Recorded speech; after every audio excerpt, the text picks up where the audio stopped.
سلمان صاحب 16 ماہ کی عدم کارکردگی ایک طرف اور نواز شریف کی واپسی ایک طرف، کیا نون لیگ کا مستقبل آپ کیا دیکھ رہے ہیں؟ اگر آپ اجازت دیں تو میں دو معاملات پہ ایاز صاحب کو اپریشیٹ کرنا چاہتا ہوں۔ جی ضرور۔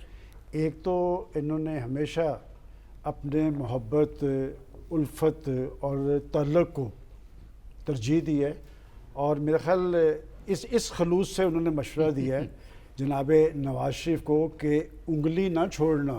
براہ راست میرا خیال اگر اسی خلوص سے وہ ماضی والوں کو بھی کہہ دیتے ہیں کہ انگلی نہ مروڑنا تو شاید وہ جیل میں نہ پہنچے ہوتے۔ اور دوسری بات میں ان کو ہمیشہ اپریشیٹ کرتا ہوں کہ ان کو یہ پتہ ہوتا ہے کہ نئے حالات میں ٹکٹ کی مارکیٹنگ کس کی ہے، چونکہ انہیں پتہ تھا۔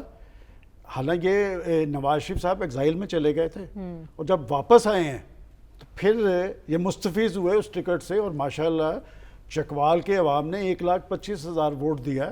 ان کو پتہ ہے کہ ٹکٹ کی مارکیٹنگ کس کی ہے، اور بدلے ہوئے حالات میں نواز شریف صاحب آئیں گے تو۔ لیکن آپ کا سوال بڑا ویلڈ ہے مریم، آپ نے درست کہا کہ 16 ماہ کی حکومت جو ہے کہ 16 ماہ کی حکومت کی عدم کارکردگی، اس پہ کوئی دو آرا نہیں۔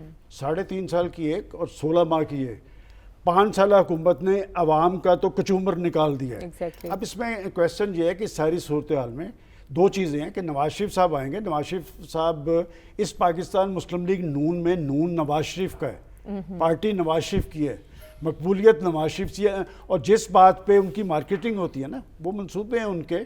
اور نواز شریف صاحب کی سیاست دیکھیں، میں چیف منسٹر سے انہیں پرائم منسٹر بنتا دیکھا ہے 3 دفعہ، کہ وہ سیاستدان تھے جن کی ساری سیاست کا محور عام آدمی ہوتا تھا، کہ وہ بیٹھ کے سوچتے تھے کہ لوگوں کو تکالیف تو نہیں ہے۔ اور یہ کریڈٹ آپ کو ان کو دینا پڑے گا کہ اس دور میں ایک وقت ایسا آیا تھا کہ بجلی کی قیمتیں بڑی تھیں، اور ہم نے خود جا کے انہیں بتایا کہ یہ کیفیت ہے، تو 30% قیمتیں انہوں نے لیس کی ہیں۔ اب کیا نواز شریف صاحب آ کے، ایک بات تو ہے کہ مسلم لیگ نون میں یقیناً جان پڑے گی، اور مسلم لیگ نون کا وہ ورکر جو گھر میں بیٹھ گیا تھا، جو مایوس ہوا تھا، وہ اب اس کی حوصلہ افزائی ہوئی ہے۔ اب مسلم لیگ نون کی مقبولیت کی بحالی بھی ایک چیلنج ہے، اصل چیز ہوگی ان کی سیاست کی بحالی پاکستان کے اندر، یہ ہے بڑا چیلنج۔ تو کیا نواز شریف صاحب پھر لا کے اسحاق ڈار صاحب کو یہ آزمائیں گے؟ چونکہ اسحاق ڈار صاحب نے آ کے، میں آج بھی سمجھتا ہوں کہ اس 16 ماہ کی حکومت کی عدم کارکردگی میں اگر کسی کا بڑا رول ہے تو وہ ڈار صاحب کی پالیسی کا ہے کہ مفتاح اسماعیل جیسا تیسا تھا۔ دیکھیں اس وقت میں نہیں سمجھتا تھا، مجھے یاد ہے اس وقت بھی ایاز صاحب نے کہا تھا کہ مفتاح کی پالیسیز درست ہیں، کہ نواز شریف صاحب سیاسی اعتبار سے ان کا اپنا ویژن ہے، اور یقیناً پاکستان آنے کے بعد ان کی ایک پذیرائی بھی ہوگی، اور جس کیفیت میں وہ آ رہے ہیں وہ مائنڈ سیٹ وہ ایکسپوز ہو گیا ہے۔ دیکھیں ایک حوالے سے وہ خوش قسمت ہیں کہ ان کے خلاف سازش کے سارے کردار بے نقاب ہو چکے ہیں۔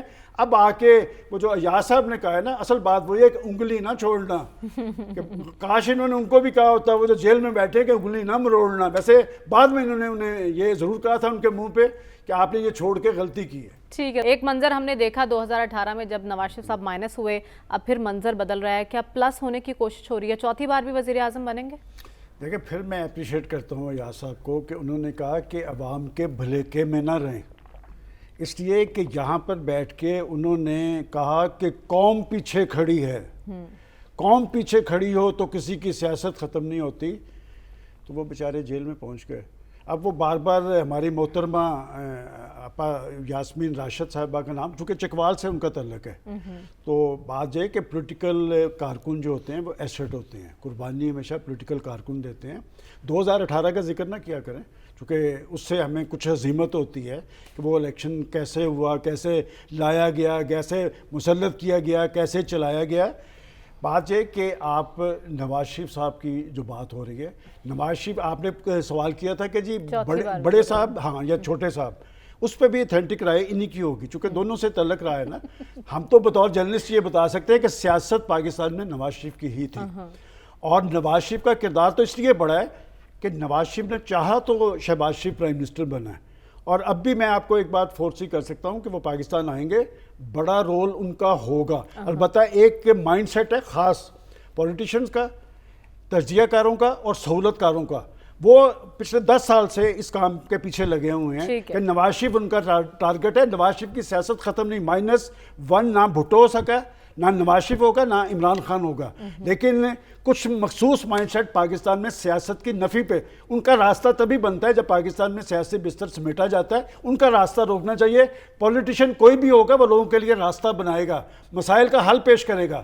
اور جو لوگ ہمارے جیسے تجزیہ کار آ کے تجزیہ دیتے ہیں نا، ان کا ایک خاص مائنڈ سیٹ ہے، وہ ایکسپوز ہونا چاہیے. اس لیے کہ اس مائنڈ سیٹ نے پاکستان کو نقصان پہنچایا ہے، پاکستان کی معیشت کو بھی، سیاست کو بھی اور معاشرت کو بھی. ٹھیک ہے سلمان صاحب، بریک پر جانے سے پہلے سوال آپ کے لیے چھوڑ کر گئی تھی، عدالتی نظام میں اصلاحات ممکن ہو سکیں گی ان کے دور میں؟ دیکھیں مریم، آج جب ان کی حلف وفاداری کی تقریب منعقد ہو رہی تھی تو مجھے ایک قرآنی آیت یاد آ گئی کہ وَتُعِزُّ مَن تَشَاءُ وَتُذِلُّ مَن تَشَاءُ بِیَدِکَ الْخَیْرُ. ایک شخص پہ، اس کے جوڈیشل کردار پہ قوت سے، طاقت سے اور سازش سے اثر انداز ہونے کی کوشش کی گئی، اور مجھے اچھا لگا کہ اس نے اپنی بیوی کو بھی ساتھ کھڑا کیا ہے، اس لیے کہ بیوی بھی ٹارگٹ ہوئی تھی. اور مشرقی عورت کا ایک بہت بڑا کریڈٹ ہے کہ وہ ہر مشکل صورتحال کے اندر وہ ساتھ کھڑی ہوتی ہے. اب یہ ہے کہ ایک بڑی عدالت ہے اور بڑا جج ہے اور بڑے کردار کی ضرورت ہے، اس لیے کہ ایک تقسیم کا عمل دیکھنے میں آیا. پاکستان کی عدالت عظمیٰ سے پاکستان کے کروڑوں عوام کو بہت ساری توقعات ہوتی ہیں، اور اس کورٹ کو اب صرف سیاسی کیسز تک محدود نہ کیا جائے. یہ 56,000 کیسز ہیں، اور بعض ایسے بھی کیسز ہیں جن کی پاکستان کے اندر آواز اٹھانے والا کوئی نہیں ہے، وہ مسنگ پیپل ہیں. میں سمجھتا ہوں کہ قاضی صاحب ان سے بہت ساری توقعات قائم ہیں. اور ابھی جو بات کی گئی ہمارے جو سیاسی اسیران ہیں، یہ جو سویو موٹو لیا جاتا تھا، یہ جن ادوار میں اٹھائے گئے ہمارے دوست جو ہیں، ہمارے خیر خواہ جو تھے، سیاسی کارکن جو تھے، وہ سویو موٹو سیاسی مقاصد کے لیے جاتے تھے. تو کاش وہ انسانی حقوق کی بنیاد پہ ہوتے، کاش وہ سیاسی اسیران کے حوالے سے ہوتے، تو پاکستان کے اندر یہ صورتحال طاری نہ ہوتی. میں سمجھتا ہوں کہ اب نئے انتخابات کا انعقاد، ہماری ملٹری کورٹ سمیت بہت سارے ایشوز ایسے ہیں جس پہ بڑے فیصلوں کی ضرورت ہے. تو میں سمجھتا ہوں کہ جس طرح شامی صاحب نے کہا تھا کہ ایک بڑے باپ کا بڑا بیٹا ہے، تو میں اس سے آگے یہ بات بڑھاؤں گا کہ بڑے بیٹے کو بڑے جج کے طور پہ ایک بڑا کردار ادا کرنے کی ضرورت ہے. اور پاکستان کے اندر فیصلوں پر عمل درآمد بھی کروانا ہوگا. دیکھیں، وہ فیصلوں پہ عمل درآمد، جب فیصلے مضبوط ہوتے ہیں نا، اس پہ عمل درآمد کرانے کے لیے کوئی پریشر ڈالنے کی ضرورت نہیں ہوتی. فیصلے خود بول رہے ہوتے ہیں. جب فیصلے متنازع ہوں نا، جب پتہ چلے کہ یہ کن کے لیے فیصلے ہو رہے ہیں. میں آپ سے ایک کویسچن کرتا ہوں، پاکستان میں آپ ہسٹری اٹھا کے دیکھ لیں، ایک شخص کو عدالتوں سے کتنی ریلیف ملی؟ وہ عدالتوں پہ بھی اثر انداز ہوا، وہ پاکستان کے اداروں پہ بھی اثر انداز ہوا، وہ پاکستان کی ریاست پہ بھی ہوا. لیکن قاضی صاحب کو میں پھر کہوں گا کہ آج کے پاکستان کو استحکام کی ضرورت ہے، اتحاد اور یکجہتی کی ضرورت ہے. لہٰذا یہ انتشار اور خلفشار تب ختم ہوگا جب بنیادی طور پہ تو یہ رول پاکستان کے سیاستدانوں کو ادا کرتا تھا. سیاستدان ناکام ہوئے ہیں، پاکستان کی کورٹ کی طرف نظریں، اور میں سمجھتا ہوں کہ قاضی فائز عیسیٰ ایک بڑا کردار ادا کرنے کی صلاحیت بھی رکھتے ہیں، بڑے خاندان سے تعلق رکھتے ہیں. اب کورٹ کا کردار وہ تقسیم کرنے والا نہیں ہونا چاہیے، اور میں سمجھتا ہوں بڑے فیصلے تبھی ہوں گے جب فل کورٹ بنے.